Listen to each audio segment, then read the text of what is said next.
Το ευρωπαϊκό έργο Enablers φέρνει κοντά 11 οργανισμούς από 9 χώρες Ευρωπαϊκής Ένωσης με σκοπό να απαντήσει σε μία πρόκληση. Πώς μπορούμε να ενσωματώσουμε τις έννοιες της προστασίας βιοποικιλότητας και λύσεων βασισμένων στη φύση στην ανώτερη εκπαίδευση. Και με αυτό εννοούμε τριτοβάθμια εκπαίδευση, πανεπιστήμια και επαγγελματική εκπαίδευση. Στα πλαίσια αυτού του έργου, το ελληνικό Living Lab στήθηκε για να επικεντρώνεται στην επαγγελματική εκπαίδευση. Και ο στόχος είναι να συζητήσουμε για βιώσιμες λύσεις, για πράσινες δεξιότητες και να γίνει επίδειξη μικρής κλίμακας αντίστοιχων δράσεων. Και αυτό προσπαθήσαμε να δείξουμε σήμερα.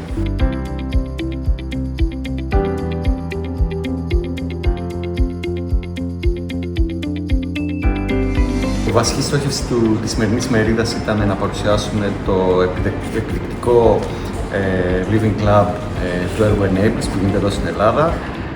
Ήταν ένα σκήπος με έξυπνη άδρευση και αισθητήρες τόσο για την υγρασία, την αγωγημότητα και το pH του νερού, αλλά και την διαχείριση του βρόχινου νερού. Είναι ιδιαίτερα σημαντικό σε αστική κλίμακα να δημιουργούνται τέτοιες εφαρμογές, γιατί υπάρχει δυνατότητα από τη θεωρία να πάμε στην πράξη και ο κάθε πολίτης να έχει τη δυνατότητα να αποδαιμονοποιήσει τις τεχνολογίες τις οποίες εξαγάγονται από ερευνητικά έργα.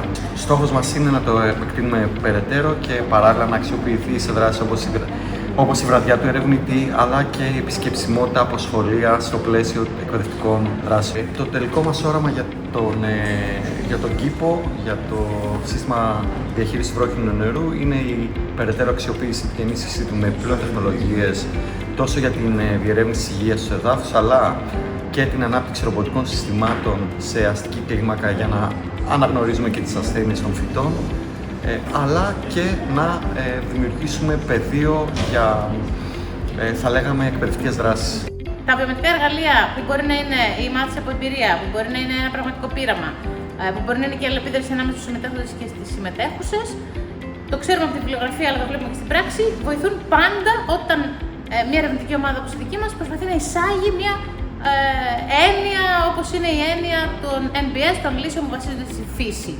Άρα θα λέγαμε από πλευράς ιδέα αλλά και όλων των υπόλοιπων partners του ελληνικού Living Lab ότι ειδικά για καινούργιες για έναν πληθυσμό έννοιες είναι πολύ σημαντικό να υπάρχει βιωματική και από τα κάτω μάθηση. Πάντα η ανάπηρη κοινότητα είναι μαζί μας από την αρχή στο σχεδιασμό δράσεων, εκπαιδευτικών ιδεών, project και στην πορεία φυσικά παίρνουμε feedback και αλλάζουμε ή τροποποιούμε τα activities. Για παράδειγμα, αν έχουμε μία δραστηριότητα εκτός ενός συμβατικού χώρου εκπαίδευσης που έτσι κι αλλιώς είναι προσβάσιμος, αν η δραστηριότητα χρειαστεί να μετακινηθεί προς τα έξω, θα πρέπει εκπρόσωποι της ανάπηρης κοινότητας να συμβάλλουν στο σχεδιασμό a priori αυτής της δραστηριότητας.